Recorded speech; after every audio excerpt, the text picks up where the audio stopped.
Welcome to the Ascend Growth AI podcast, where we mix smart growth moves with a little AI magic. I'm Teresa. Let's dive in. For today's episode, I'm thrilled to welcome Ross Franklin, founder and CEO of Pure Green, one of the fastest growing cold-pressed juice and smoothie bar franchises in the country. Ross is a powerhouse in the wellness space, blending his passion for performance nutrition with a sharp eye for scaling mission-driven businesses. Under his leadership, Pure Green has expanded coast to coast, transforming the way people think about health, franchise opportunities, and community. Today, we're diving into how he built the brand, what it takes to lead a national wellness franchise, and where he sees AI and tech shaping the future of food and beverage. Ross, welcome to the Ascend Growth AI podcast. Thank you.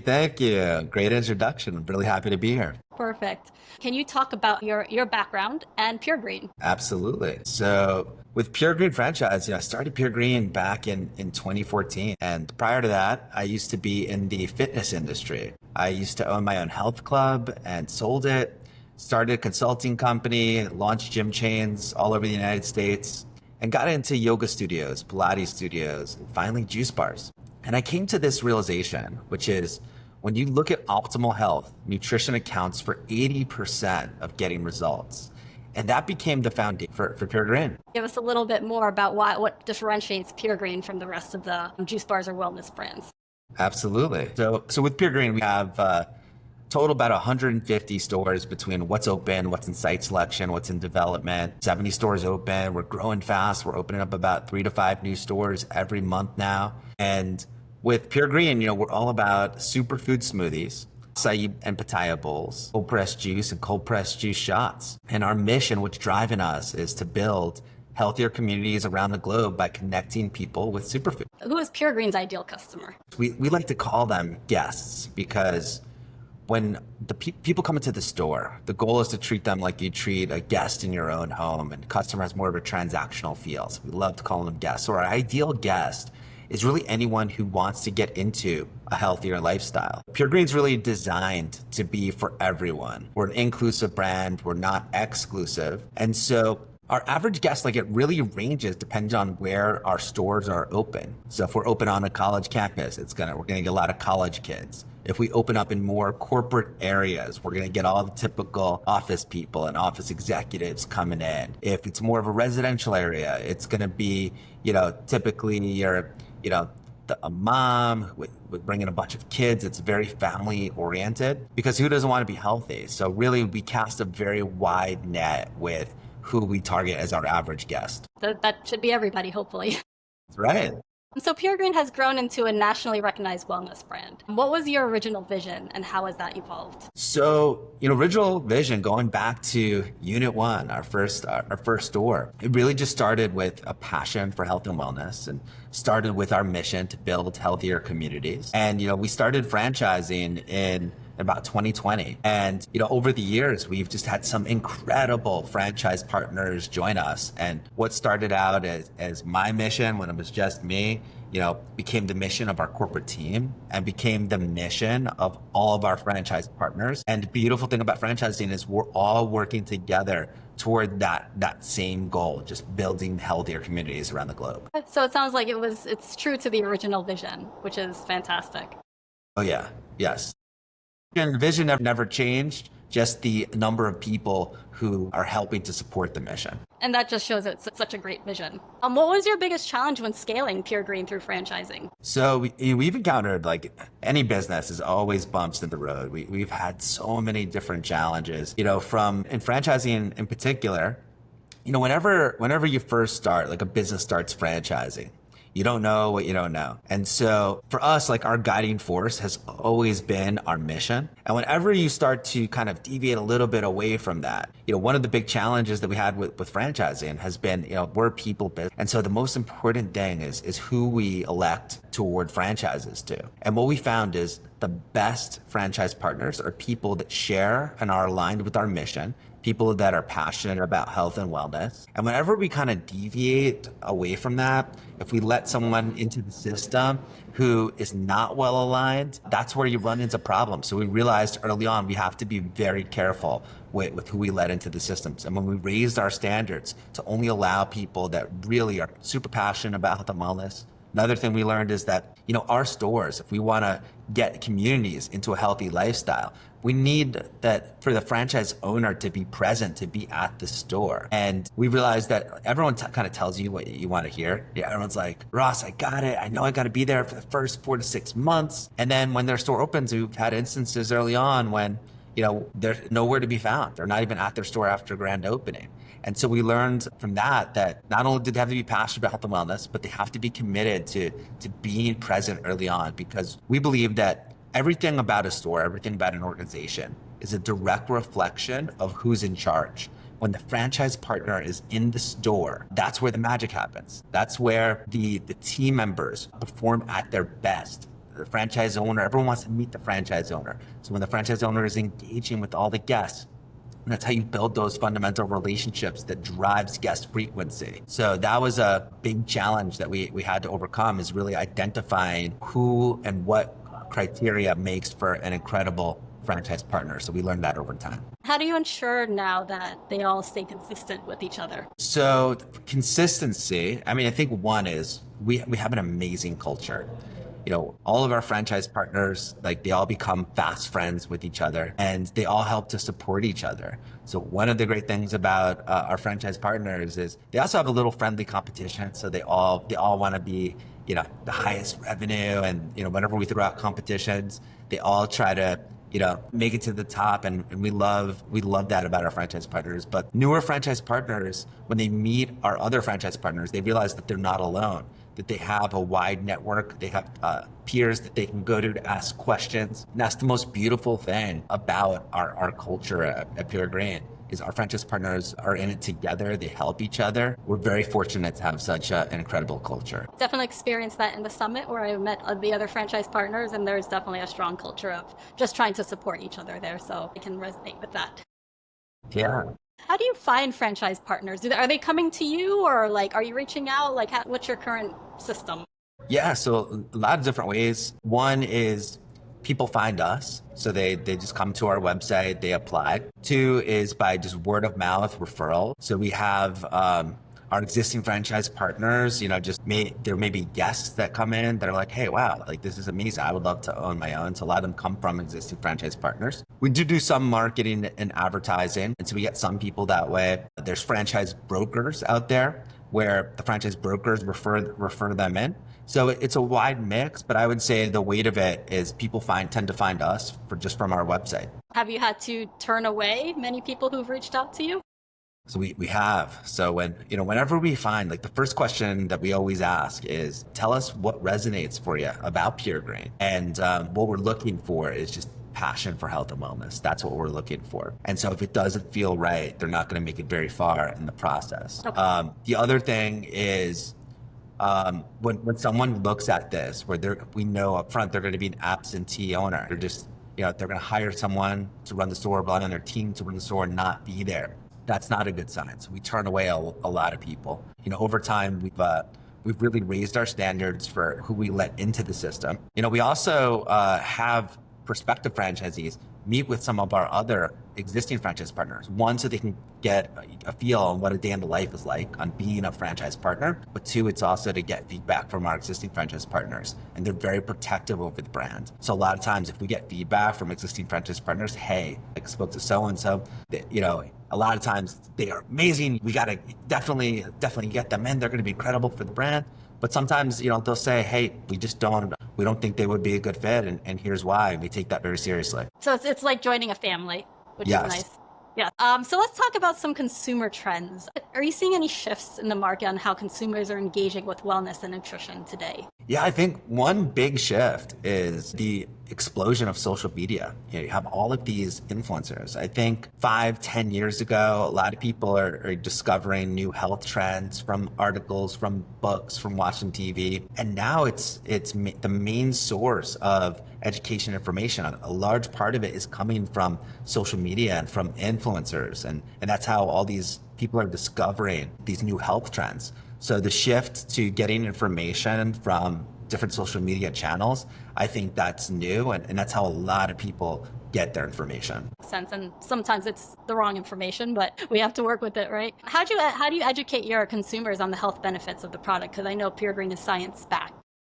Yes. Yeah, that's a great question. It's multifaceted. So we have a lot of information online on our website. For example, like all of our cold pressed juice and shots, we list all the extended nutrition panels. We have a nutritional advisory board with 4 top-tier dietitians. 3 of them are from professional sports teams, 1 from the U.S. military. They back up everything that we do with peer-reviewed scientific research, so it's science-backed. And we put references to different studies on the website. But I'll tell you the best way that we educate the guests on the benefits of our products is through our team members in the store. And so we rely on our franchise partners to really educate their team so everyone is super knowledgeable on the benefits of all our products. And the best way to educate guests is really when guests are in the store and they come in, it's our team members' ability to tell them about the benefits. If someone's looking at the cold pressed juice, it's team members coming around to the other side of the counter and explaining the benefits of cold pressed juice, the cold pressed juice process, maybe engaging them if they're interested in doing a cleanse and telling them about that, giving them recommendations on smoothies and all of the superfood ingredients and the power behind it.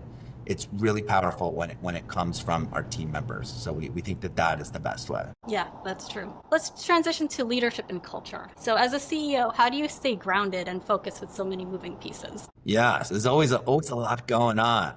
I think for me personally, one of the ways that's really important for me is how I start my day. It's really, I have to be, we're a health and wellness company, so I have to be a living example of that. So I have my own routines that I use. So I do some crazy stuff because I'm a purist and used to be in fitness. So I have like a crazy routine to kind of warm up. It involves like, it'll sound a little crazy, but jumping on a trampoline for a little bit, doing breathing work, pumping oxygen to your brain. I find that's a really effective way to start your day. And I do a little mini workout as a warm up and have a workout about 4 times per week as well. And so I find that just by living the lifestyle, that really helps to keep me grounded and really keeps me at my best so that I'm able to give the best to our franchise partners and everything else that's going on in the business. Is that a mini trampoline or one of those really big trampolines? It's not like a super big one like you see like outside. It's kind of like, it's called an urban rebounder. So it's a rebounder and it's amazing for your lymph system. So just by jumping on it, even for a couple minutes, 5 minutes, it's amazing benefits for your lymph system. Okay, that's something I'm going to try. What are the business metrics that you look on a day-to-day or a weekly basis?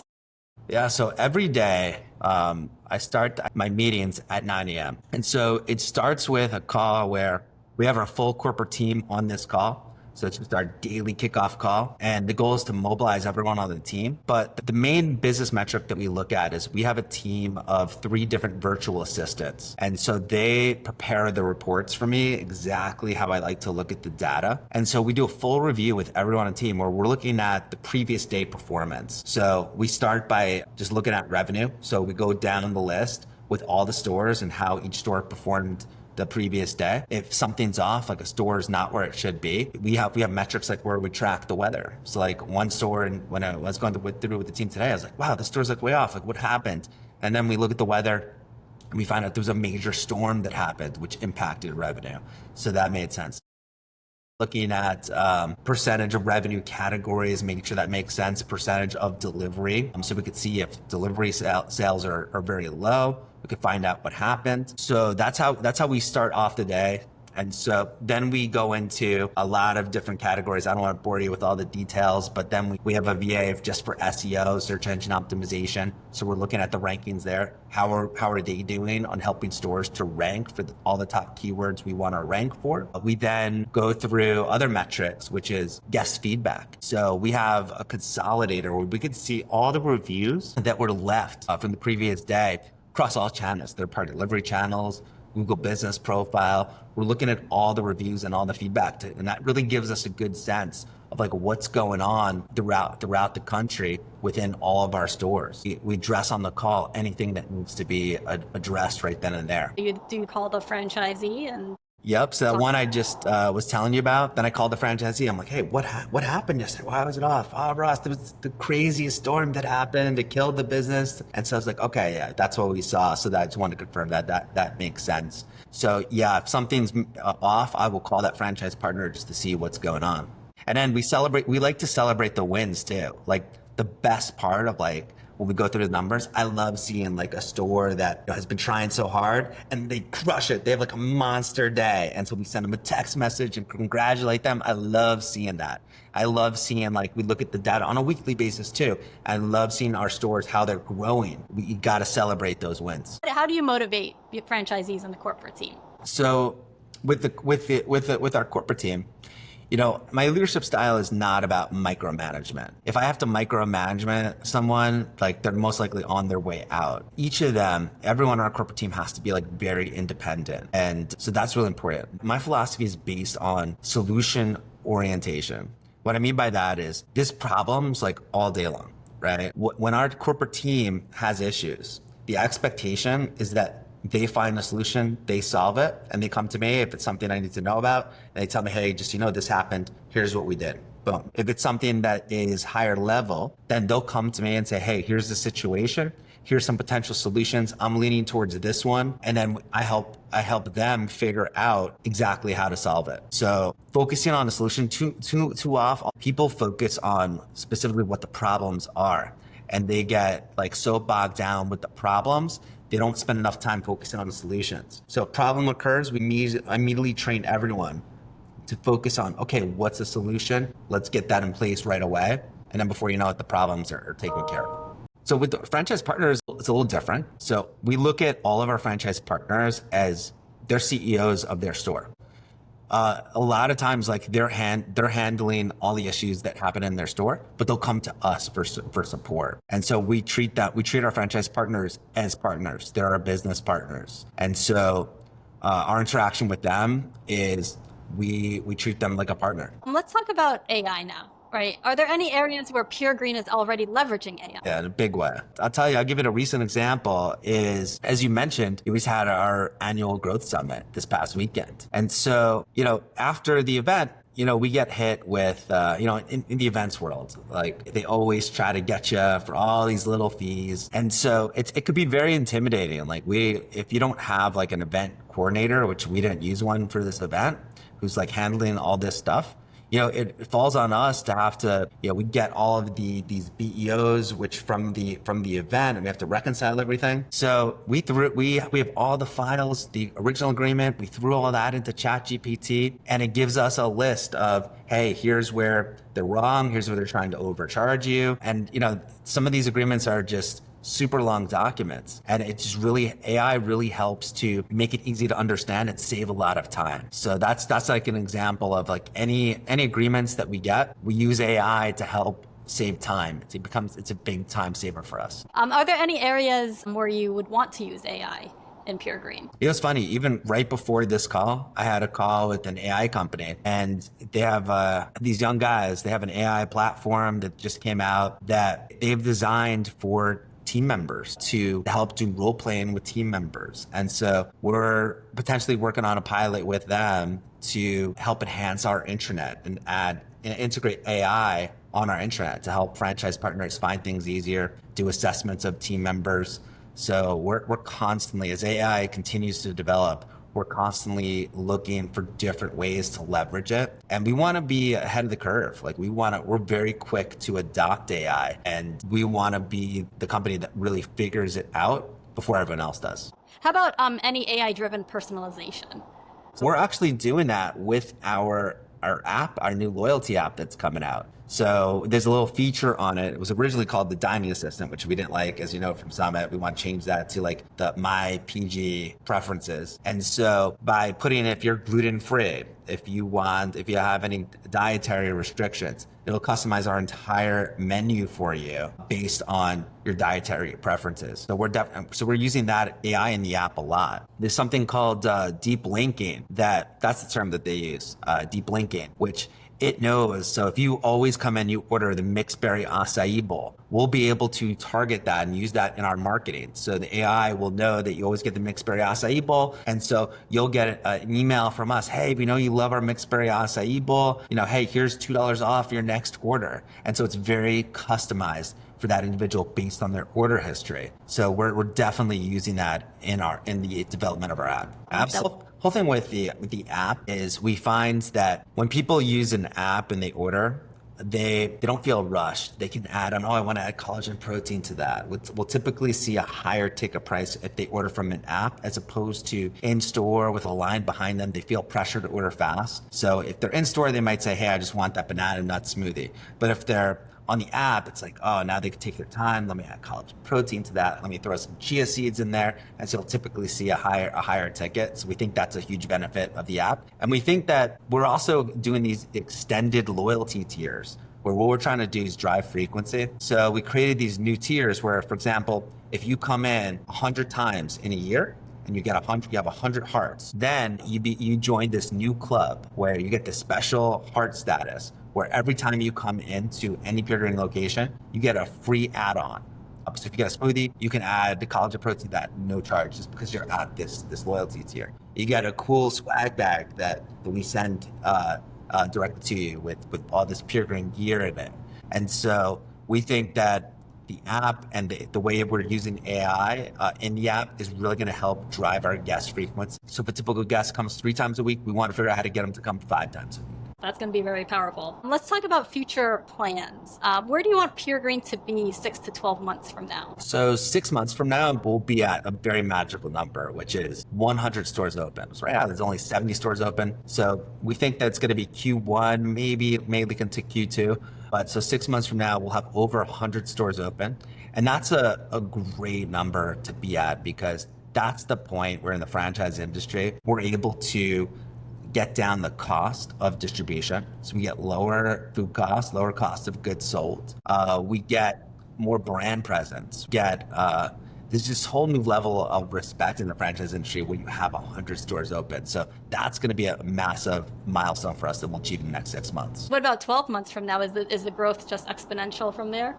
It really is, right? Because once you get over that 100 mark, we're going to accelerate the growth. So we're projected to grow a lot faster. And that's going to be really good for the brand and all of our existing franchise partners because people are going to be hearing about Pure Green everywhere within their community. What's stopping you from getting there faster than 6 to 12 months? Part of it is infrastructure. So we don't want to grow too fast before we're ready. We have to constantly hire great people. We have to build up our team at the HQ level so that we can offer the same type of support that we're offering now to our existing franchisees. We want to make it even better. We're committed to continuous improvement.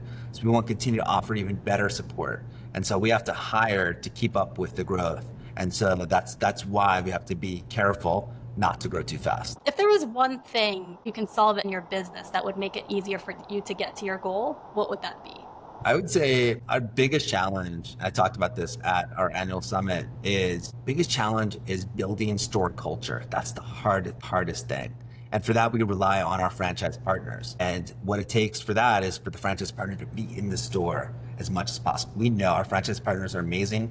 If they're in the store, their store is going to absolutely crush it. Once culture is established in the store, that's kind of the safe point where a franchise partner can then have a team lead or manager run the store for them. They can go on and open up additional units, duplicate that process.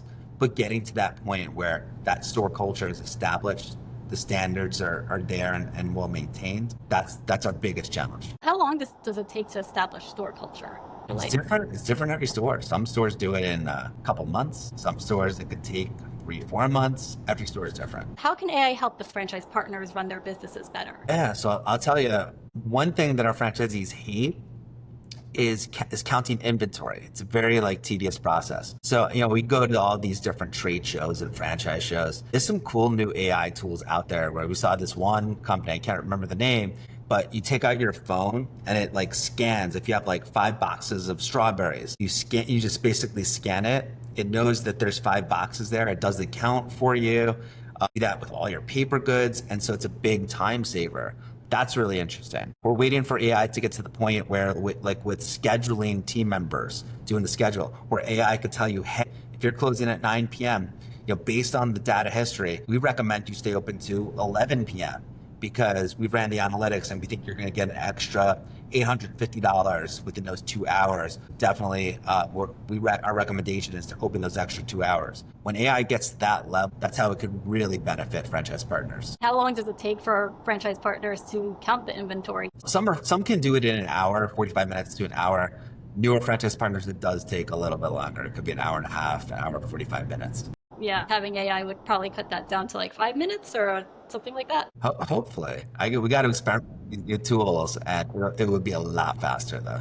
Do you think AI can help the playing field for first-time entrepreneurs opening a business? Absolutely. AI has so many capabilities, so much potential. I really feel that we're in the infancy stages right now. So I think for franchise partners, I think that AI may not right now not be advanced enough to do a lot of that stuff, but I think it's going to get there very soon. So I think for first-time franchise partners, even like on ChatGPT, you'll create these you can create these ChatGPT bots. We've been playing around with that, so we can create like an Ask Me Anything bot where we upload all the PDFs, all the information into it. We make it a Peer Green expert, and franchise partners could just like ask it questions, and it'll spit out like exact answers without them having to go and dig for it. So we think that already there's applications that we're working on, but it's only going to get better with time. Do you have any concerns about adopting AI into a mission-driven people-first brand? I do, especially with the development of robots. Everyone's always wondering, what happens when you hire robots instead of team members? And that could get real pretty quickly, maybe in the next 5-10 years. We've experimented with that a little bit where we just one location that's inside a mall, and the team members, they hate like sampling. And it's, at a mall, you have to sample constantly. And so we bought a robot for this store, and the robot does an unbelievable job. It doesn't complain. It doesn't, sneak breaks. It literally just is going out sampling. People think it's so cool. These influencers take social media footage of it, but it does such a great sampling of them all, and it drives business in. It brings people in. So that's like just an example, even right now, what's happening. Like imagine when you have robots that can actually take orders, they can actually execute the products, and you really need very few humans. What happens to that human interaction? That's a really good question, and I think we don't quite yet know the answer, because if you have a robot that's always in a really good mood and the tech gets there, what if robots are able to deliver an even better human experience than actual people can? That's a question we don't know yet. If you started over today, what would you do differently? So my younger self, it's so interesting because I always wonder if I told them the answers, right? If I told my younger self the answers, I give them the answers, but then would I still be who I am today? Because it's kind of all those challenges and those bumps in the road that you had to endure. Is that what got you to where you are today? So I always like wonder that. I think in life, the challenges that we go through for a reason, and that makes us who we are today. So I think if the advice that I would give them is just let them know everything's gonna go great, and just be yourself. But I don't think I would give them anything away. What tips would you give to those who want to aspire to be a CEO of a business one day? I would say that people don't realize when people hear like a CEO, they think a CEO of like a huge like Fortune 500 company. But I think what people don't realize, if you buy a franchise, if you get into a franchise, you're essentially the CEO and you have your own business. Anyone could do that like right now. And so my advice would be find something that you're passionate about. If you're passionate about health and wellness, then a brand like Pure Green could potentially be a great fit. You open up a store and you are the CEO. You're the CEO of that own store. And then you open up other stores and you build yourself a little mini empire. And you're the CEO of that empire. So I think it's a lot more accessible to people than they think. So if people want to get in touch with you, where can they find you online? Yeah, so online, I have a website, rossfranklin.com.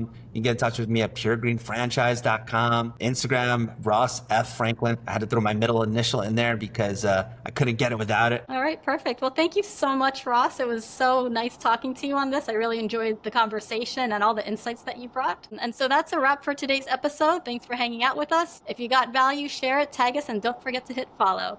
Catch you next time on the Ascend Growth AI podcast.